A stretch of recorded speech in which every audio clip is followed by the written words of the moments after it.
Most small business owners only think about insurance after something gets wrong. Don't be that person. With Next Insurance, you get fast, affordable coverage in minutes. No calls, no waiting, and no nonsense. Protect your business today at nextinsurance.com. You know you want to start a business. What you may not know is how to make it a reality. Just visit GoDaddy.com to get started. That's GoDaddy.com. Premium features require paid subscription. See terms on site. Hey, I'm Kwame Christian, and you are about to step into the world of Negotiate Anything, the #1 negotiation podcast in the world where we teach you how to make difficult conversations easier while getting more of what you want in the process.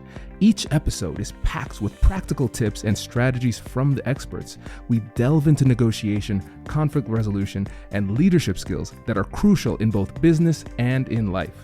Whether you're closing a deal, managing a team, or navigating personal relationships, Negotiate Anything provides you with the tools you need to succeed. Our conversations are real, relatable, and most importantly, rooted in practicality. So if you're ready to transform your conversations and elevate your negotiation skills, join me on Negotiate Anything. Subscribe and listen on Apple Podcasts, Spotify, or wherever you love to listen. Let's make every conversation a winning negotiation. Steve, welcome to the show, my friend. Thank you. So good to be here. Been looking forward to meeting you. Yes, likewise. And so how would you get us started by telling us a little bit about yourself and what you do? Yeah, a little backstory. I've been interested in peacemaking and the conflict resolution space almost as far back as I can remember. I grew up in a small town in West Virginia, which was pretty peaceful and homogenous and nice and quiet, but I had images of the Vietnam War and JFK, MLK, like all the turbulence of the 60s was coming in through there. And so I had an early sense of, man, I want to do something about what's not right in the world. And, that parlayed into liberal arts and psychology major, USC, Chapel Hill. And I went then to Europe and I lived in Ireland in the late 80s, early 90s, during the times of, when the conflicts there, the troubles, so to speak, were still pretty heightened. Had opportunity to travel in Romania and do some work in Romania in the early days of the Iron Curtain coming down. First, some of the first people in. After that, did work in Zimbabwe and and also in the aftermath of the war in Yugoslavia and working with Bosnian refugees coming out of that. So I was so privileged to have early experiences that really helped me understand relating to different cultures, one, and then how to be in conflict spaces, and how to help people navigate, reconciliation and healing processes. So that's where it started. And then organizations I worked for as well kind of I wasn't trying to be a professional facilitator, mediator, conflict person, but I just ended up being a glue person in places I was working. It's just what people do, right? We like to bring people together. There's trouble. I was that approachable person that held, that people trusted to come to when I had an ability to be in the fray, be a calm presence in the fray, help people relate in a good way and try to find a way forward. So long story short, that eventually I thought, wow, there's so many people, especially in the small, mid-sized business space and organizations that are doing a good thing in the world. And there's a ton of friction, or they're getting completely derailed because of very solvable people problems. And man, if they had something, someone to come in and just serve to help them get through that and get back on mission and accelerate again, then it's a way of multiplying good in the world. So that's what I do now. Most of my work is with small, mid-sized businesses, organizations, and really like a fractional leadership and organizational development person, but with that expertise in conflict to really help people build good conflict skills. But because what is work every day? Solving issues, solving conflicts, navigating disagreements, negotiating things. So that's what I do. I love to help people, do a good thing in the world and not get sidetracked by the conflicts, which is tough. It happens all the time. Wow, that's so amazing. Just the richness of your experience. How does that background in those different areas, Zimbabwe, Yugoslavia, in Ireland during the Troubles, how does that color your approach to conflict resolution today?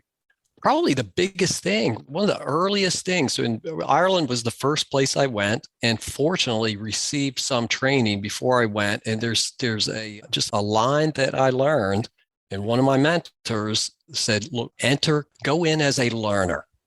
Like they may look like you, they speak English, but it's a very different culture. I was young, wide open. I was up for an adventure, but that was my introduction to things appear a certain way, but you need to listen and pay attention and be curious and learn. That's how you're going to build trust and relationships. So it was just a privilege. Like I wasn't trying to be smart or learn something, but I got that piece of advice and amazingly, I took it to heart. And so I just got curious and, just navigating all those different cultures from a standpoint of curiosity and learning rather than defensiveness or comparison, it really helped me. And what happened with that, Kwame, is I learned to navigate cultural difference, not as a I should do, but as a like, it's a better life when there is richness and there is diversity and interesting people who are different from you, the learning that happens in that environment and the excitement of that. So I was just fortunate, man, from a young age. It wasn't like I had to adapt and learn to be curious or do the right thing by navigating cultural difference. I grew an affection for that and a curiosity. So that to this day is probably one of the strongest things that I bring to the table, and also something that really energizes my work. I just enjoy it. Yes. Oh man. And so listeners, I want to make sure that you caught this. So Steve, when you responded, you didn't give a tactic per se or a strategy. You gave a mindset. Yeah. An ethos. And then proper behaviors flow naturally from the proper mindset. Exactly. And that's what leads to the success that you've had in conflict resolution. Yeah, that's it. It's the approach, which and honestly makes it more simple, though it's difficult to do if you didn't have early experiences to orient you in that way. So you can learn a ton of complex strategies, which are there. But if you don't have the mindset in that, then it's going to be either hard to remember the strategy, or it's going to be very difficult to implement. But if your mindset is right, as you know, you can mess up on the strategies, no big deal. If your heart is in the right place and you're curious, you're interested, people feel that, you got some humility in the task, then things are going to go better, even if you're, not great on the techniques. Yeah. Oh, that's so impressive. Okay. And one of the things that I'm excited to talk to you about today is your framework, your approach to conflict resolution, because like we discussed, you have a rich experience when it comes to conflict resolution. And so I really like seeing people like you in the industry who have so much experience, and then you have a methodology that you use. So can you tell the listeners a bit about that too?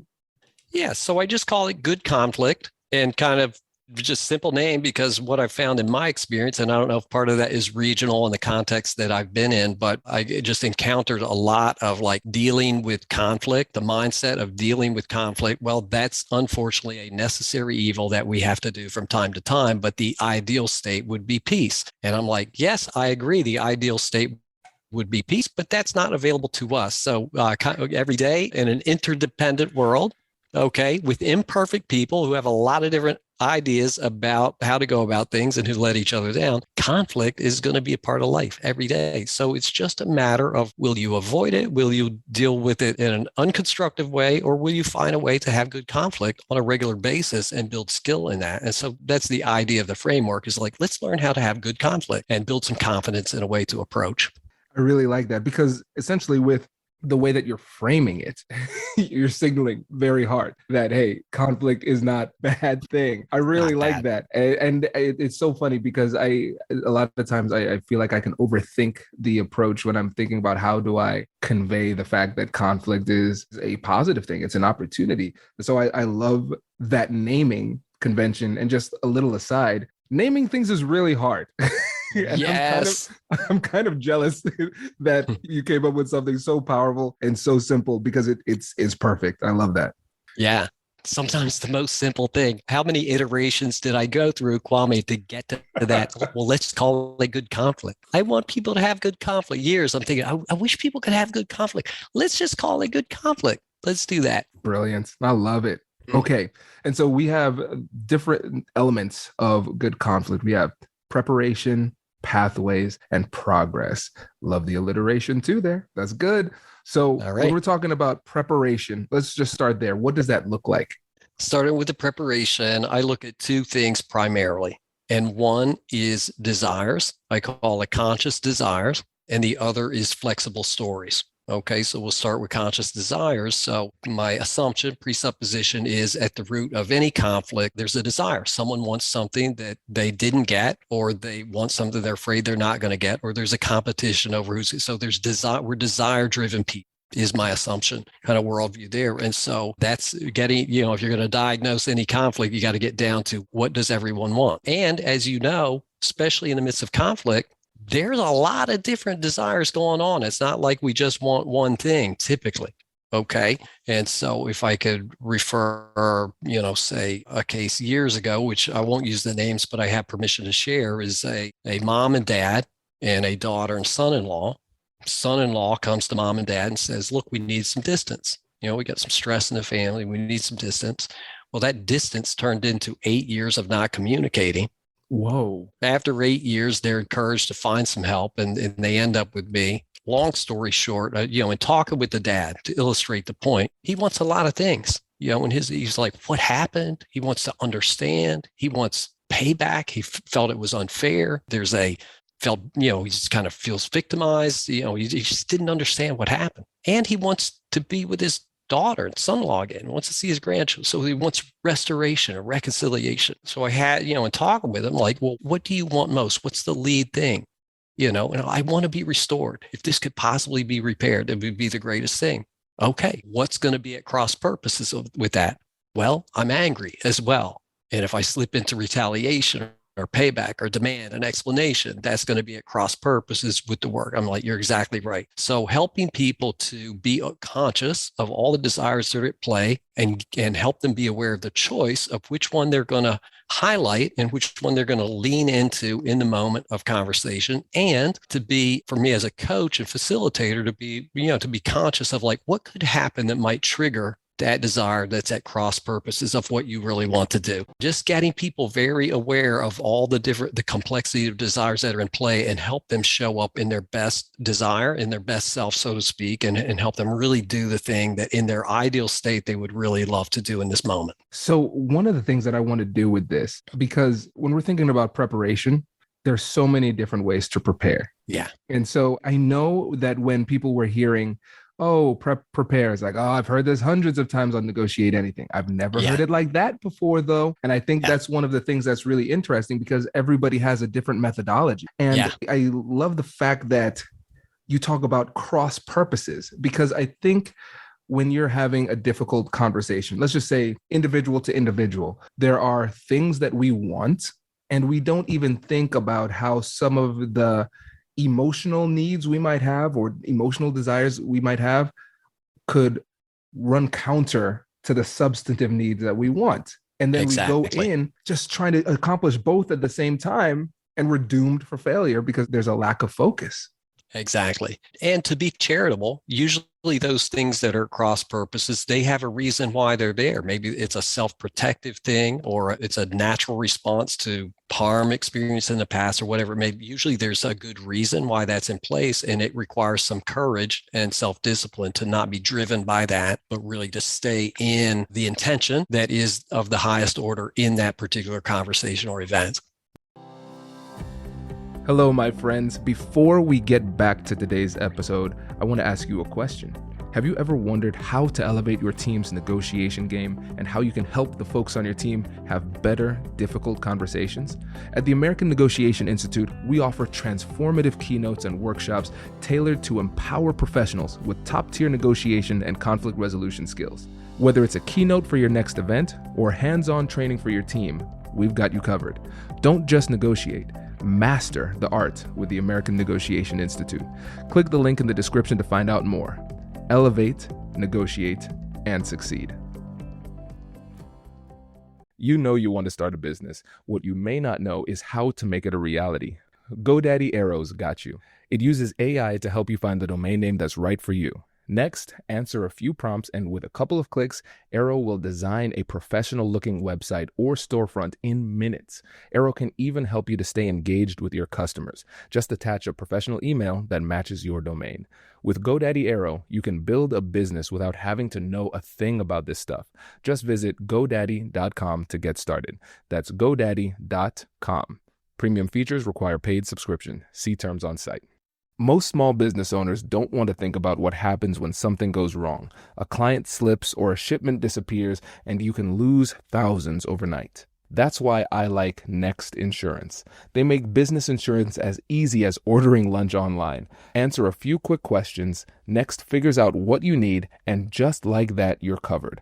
No phone calls, no headaches, no BS. Next is built for builders, contractors, consultants, shops, restaurants, anyone running a small business. You'll get coverage in minutes, not just a quote. And you'll get an instant certificate of insurance so you don't have to wait to start a job or close a deal. And when something does go wrong, claims are resolved fast so you can get back to work. Policies start as low as $29 a month. Don't wait for a problem to remind you you're covered. Get protected in minutes at nextinsurance.com. That's NEXT insurance.com. Yes, and let's focus on that too, the intention of the highest order, which demonstrates that we need to really prioritize our interests because sometimes in order to be successful, we're going to have to sacrifice a few of them. Yeah, that's right. So that's why in the preparation is really just an open-ended conversation I have. Tell me all the things you want. Tell me all the desires that are in play. And so I feel like if I can surface them into the conscious, because a lot of times we're driven along by things that are subterranean and we're not even consciously aware of it, which that definitely dooms us to failure. So, but at least if I can be aware of it and I've named it with the person helping me, then if they see it, they can help me, redirect and correct and something like that. So I just raising that awareness to me of the desire level of what's going on is one of the, biggest keys to success. And yeah, it's not a technique, it's a self-awareness. Right. So Steve, I'm really thinking about this now too, because I'm thinking about classic getting to yes, interest-based negotiation. We want to figure out our interests. We want to figure out the interest of the other side. Right. Imagine people going through that preparation process when we're doing an inventory of our interests. Then we say to ourselves, what are our conscious interests? Just adding that modifier makes us say that means that there are unconscious interests. And especially as we get more transactional in our negotiations, we're biased towards those conscious interests on what we should be negotiating for. And sometimes we unwittingly undermine those unconscious interests in the process. That's right. So it's, I guess a way you could say it is like, don't be your own worst enemy. You've got a conflict to navigate here with other individuals. Don't get in your own way of doing things that you regret later, because it really was not the main thing you came in here for. Yeah, this is great. And it shows the benefit of bringing in a third party like yourself, because sometimes you need somebody else's perspective to see the situation more holistically. And for people who are saying, well, I don't have the luxury of a third party in my little negotiation with my spouse or my colleague at work here in this little conversation, I want you to imagine there's a little Steve in your head asking these questions so you can think it out, because this is part of the internal negotiation process that's necessary before you engage in a successful negotiation with somebody else. Right. And the other thing I encourage people there is, Kwame, there's event preparation. So within any given particular conversation or negotiation, there's preparation for that. But I like to say it's a lifestyle. Start adopting this. If you want to get good at conflict, it's the same as developing expertise in any other field, right? It's about repetitions. It's about having that goal, the science of expertise.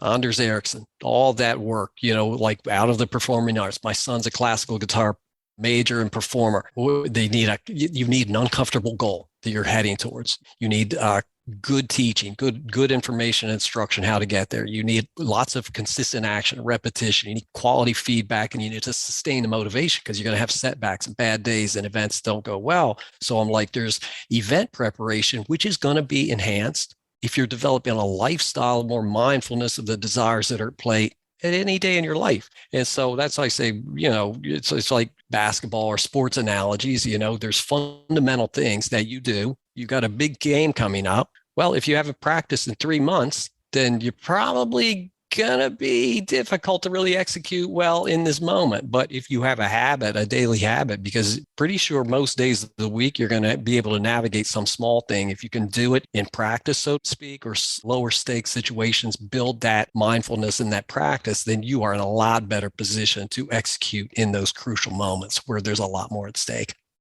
Absolutely. And just it warms my heart to hear somebody appropriately quote Anders Ericsson's study, because most people say 10,000 hours, that'll do it.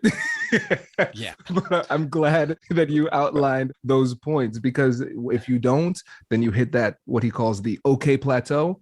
And then you get to a point where your conflict resolution or your negotiation skills are functional and okay enough to the point where you don't feel motivated to improve. So it is intentional practice with feedback, with the goal of improving. So I just want expertly articulated point there. So I appreciate that. Yeah.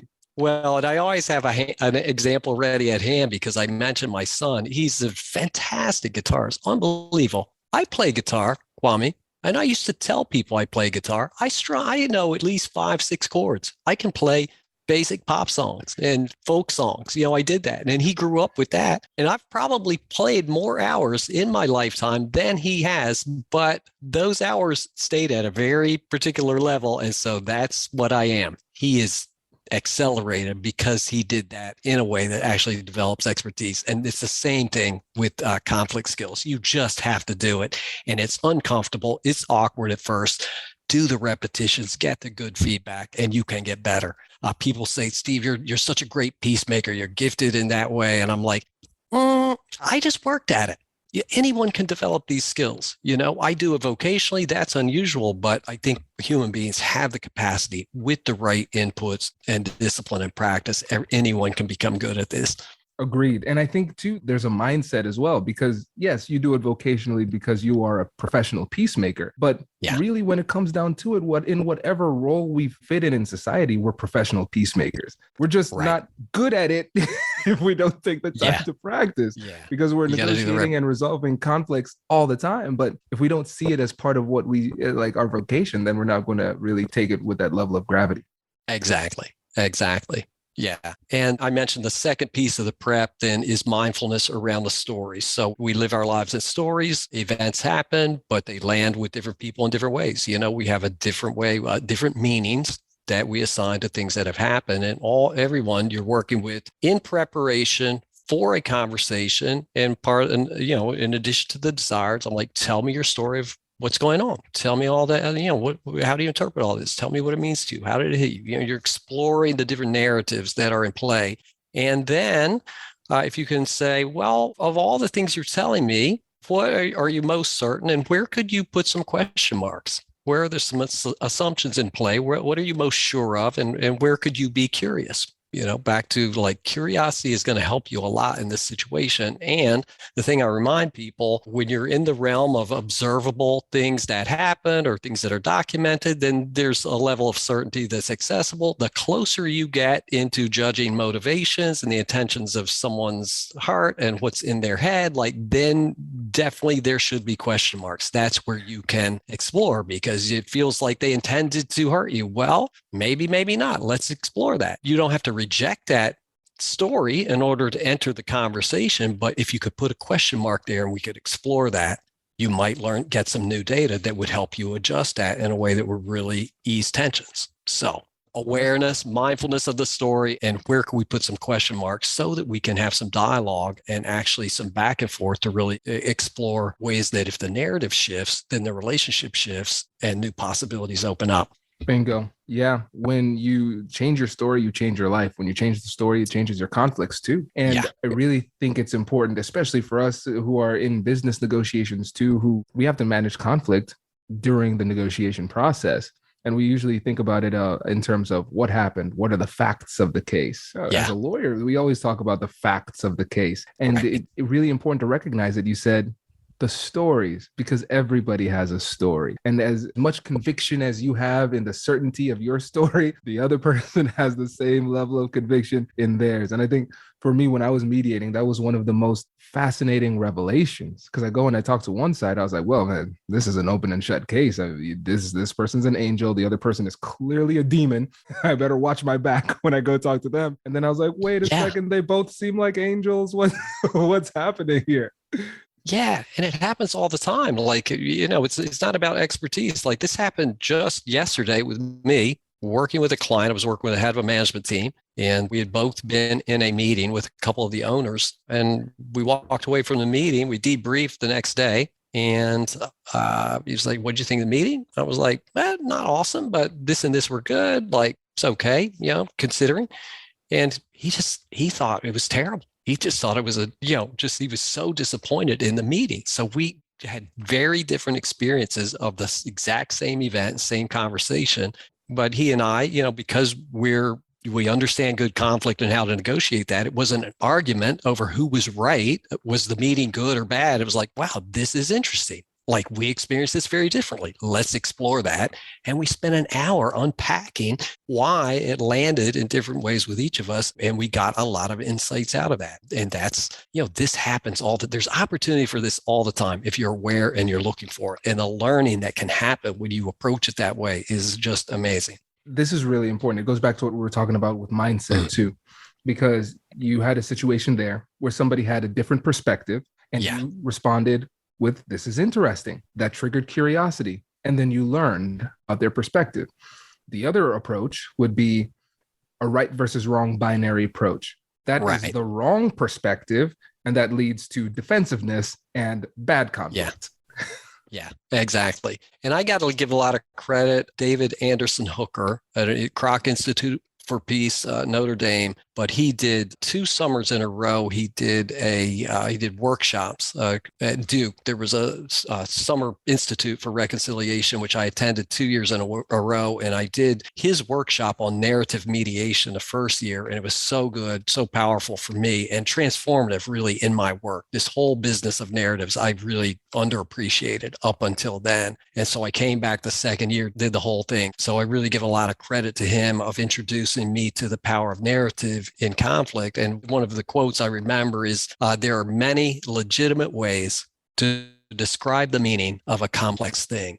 And so when you realize it's not an argument over whose story is right and whose story is wrong, most of the time, if there's a disputed fact, okay, that's a different thing, but meaning and how it lands, the emotions involved, many legitimate ways to describe the meaning of a complex thing. And you got a complex conflict, there's a lot of ways to understand that and to deploy empathy, understand the different experiences involved. And if you resort to arguments over whose story is right and whose story is wrong, like if you define success as arriving at a unified shared narrative, you're never going to win that game.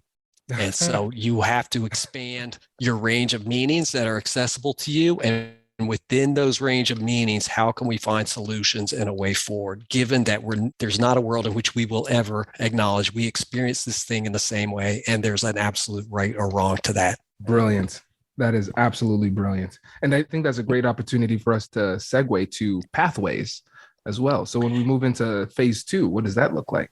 Yeah, so I'll be a little more brief on that because really the foundational thing are these mindsets and how you come into it. But 2 things in pathways, I talk about clear design and a constructive connection. So it's just a lot of, just giving care to framing up the conversation, agreement ahead of time. This is what we're going to try to accomplish here. Here's how the conversation is going to go. Just giving some structure to it. So it's not a free for all. So really some intentionality of designing the conversation. And that's where as a third party, you can really help with that. And then you get into constructive connection, which is the things that are more commonly talked about in conflict resolution, negotiation. That's the empathy, the good listening skills, the curiosity, asking good questions, speaking from first person and not leading with accusation and assigning motives and things to people. So I'll spend less time on that because it's probably more familiar, for your audience on this show. But those things, so that's why those things are still very important. There needs to be a framework and some guardrails and safety. Create as much safety as you can in the structure of the conversation so that, you have a chance of executing on the good things that you want to do, and then definitely deploy those skills. Listen well,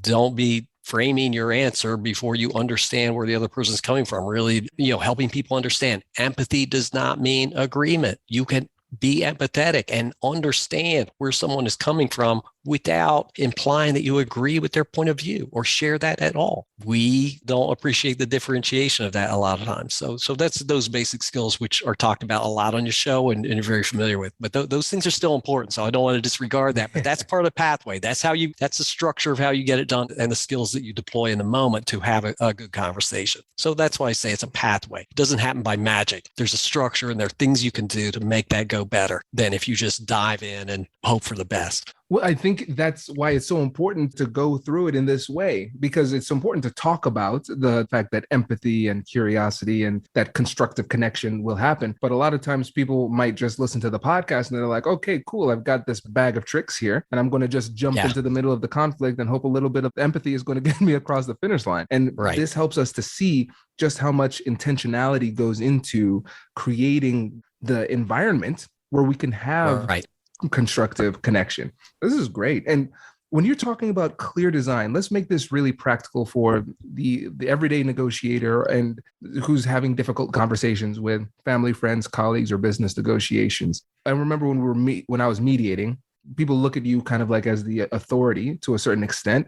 And so you can say, all right, we're going to do this, we're going to do that, we're going to do this. You can outline the process. Nobody typically fights the process there. If it's a one-on-one interaction, how do we create that clear design? If it's one-on-one, then I think I've encouraged people with this because I actually I have a cohort I'm mentoring with, and one of the guys was asking me that exact question, like, okay, I'm going to go talk to this guy. We're sideways with each other. What can I do? I said, well, what you can do is get a design in your head, just imagine how you think a good flow of the conversation would go. And I said, you can do this yourself. It's just one-on-one. You can say, reach out and hey, before we get into this, here's our objective today, right? This is our main point, and here's how I'd like to go about it. I want to hear from you first, and then I'd like to share some things, and then we'll see what to do with that. I said, you can do that in a very simple way with the other party. And if you agree ahead of time of how you want to conduct the conversation and the outcome you're both hoping to agree, well, you've just won your first negotiation. If you agree on the design and how you want to structure the conflict and what you're going to try to do and what you're not going to try to do, then you're already working together on a thing. You're already coming together in the interest of achieving an outcome that's better than what you're currently experiencing. And if you can do that in concept before you get into the really point of dispute, then you're gaining agreement and you're setting up a chance for that to go even better. Oh, I love it. I love the fact that, again, it's so simple, right? Just have that conversation, actually bring it up. How often do we take the time to do that? They don't do it. And I said, just call the guy and just say, hey, man, I'm a little nervous, but thanks so much for agreeing to meet with me. And I just want to make sure we're straight as we come into it. Here's what I'm thinking. Here's what we're going to do. Just if you do that in a humble and grateful way, then that person's probably going to appreciate that. And if there's anything or misaligned on expectations for the conversation, you can identify that ahead of time and then talk about that. I said, I've seen so many conversations go badly because people already had a dispute and then they entered in to what was supposed to be a conversation to resolve that. And they entered with mismatched expectations, and suddenly dispute is compounded. And it didn't have to happen like that if you had done just a little bit of simple. It's not complicated, just simple front end. Hey, here's what we're going to try to do, right? Are we good with that? I love it. Oh man, that's really good. And being honest, Steve, here, and I say this all the time on the podcast, I'm a lot better in the business world than in my personal life. So absolutely. I'm thinking about conversations I had with Whitney. You're with you, same with you. I'm with you. I'm with you. It's so funny. Losing my mind. I'm glad I'm not the only one. This podcast is like therapy sometimes because I'm like, okay, reading minds, assuming in the story intent and everything. Wow, Kwame, why are you doing this? And now it's funny, as we're talking, I'm thinking to myself, you know what? I think a conversation that it would be worth having for me and Whitney is like negotiating how we're going to have these difficult conversations. Yes. Actually putting a framework together for us that works for us. Yeah. How and when and in what space. I had to learn that because I'm more on the assertive side, shall we say. My wife is a little more introvert and likes to think things, doesn't have that instant response, which has been great for me. I've learned patience and to wait. And that has served me well. I have to very much be intentional with her of like, okay, when can we talk about this? And be careful to not be super reactive and say, okay, we can talk about that later. So yeah, that absolutely, man. And that is the toughest place. If I can do it at home and with my kids and all that, that's the real test. So Oh man, that's power. I'm gonna do that today. I'm going to do yeah, that. It's great. Whitney. Yeah, give me her contact. I'm going to follow up. I'm going to see Kwame. Did Kwame talk to you? He's got Yes. some homework from the I'm gonna make podcast this today. happen. I'm gonna make that happen. This is good. Mhm. Okay, great. And then the last step, we have progress. So tell us Progress. that's the one that sounds the best to everybody, right? Everybody likes a Yeah, little progress. progress. Yeah, Kwame, I chose that word because sometimes I find people put something like reconciliation, or something more conclusive in the end game. Running a business online? Instantly build trust with your customers with a domain and matching professional email from GoDaddy so people know that you mean business. And there's never been a better time. Visit godaddy.com/GD now, and you can get a domain and professional email plan for just 99 cents a month for 1 year. That's a little price for a lot of credibility. Choose the domain that's right for you and a professional email to match. Go to godaddy.com/GD now and look legit. That's godaddy.com/GD now. New customer purchases only.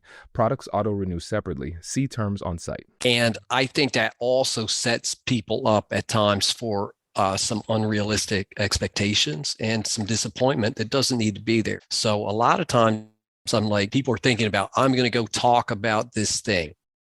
Okay. And if it's small and it's not something that's built up over a long time, probably one time you can get to something conclusive. But the things that are more complex and longstanding, and there's a cumulative toll that's in play, like, hey, let's just take a step in the right direction. Let's just make a little progress.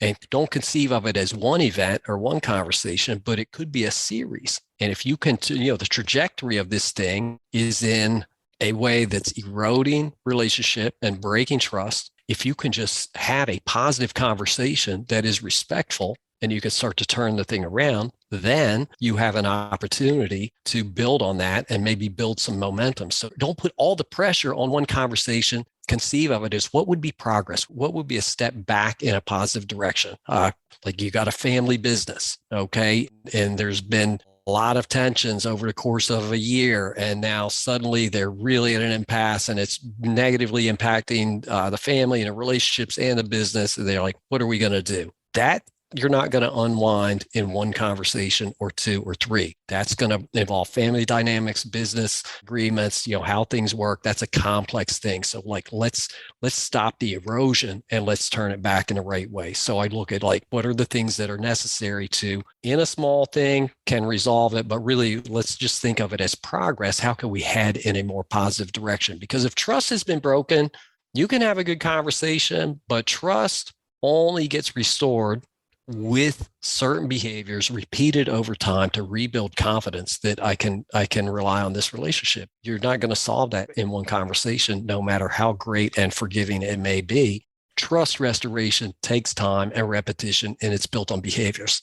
Brilliant.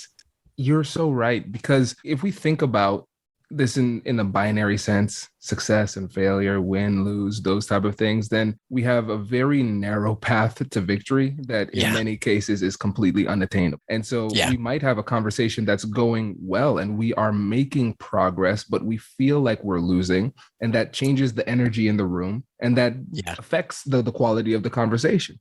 And then it might affect our strategy toward the tail end, where we say, okay, I've made some progress, but I need to close this. We need to get some resolution. And then you push too hard, the other person pulls back because they're not ready.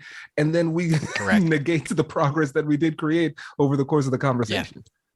Yeah, exactly. And so my two pillars in that side of the triangle, if you will, are because in most of my work has been more in the interpersonal and reconciliation space as opposed to business negotiation or things of that nature. But it's similar. But, I talk about the two things are shared solutions and restorative actions. And so the shared solutions is like, that's the agreement that you want to get to. Okay, we prepared well. We are faithful to the design of the conversation. We've listened well. We've spoken well. Now, what do we do with what we've learned in this situation? Well, this is going to happen. And usually it's two things. Usually there's a forgiveness conversation, piece of that. I'm so sorry, and some type of apology, some way to, identify with the offense or the harm done and take responsibility for that and acknowledge an intention to move forward in a better way. And then an agreement on like, what would help you, what could I do to help rebuild trust?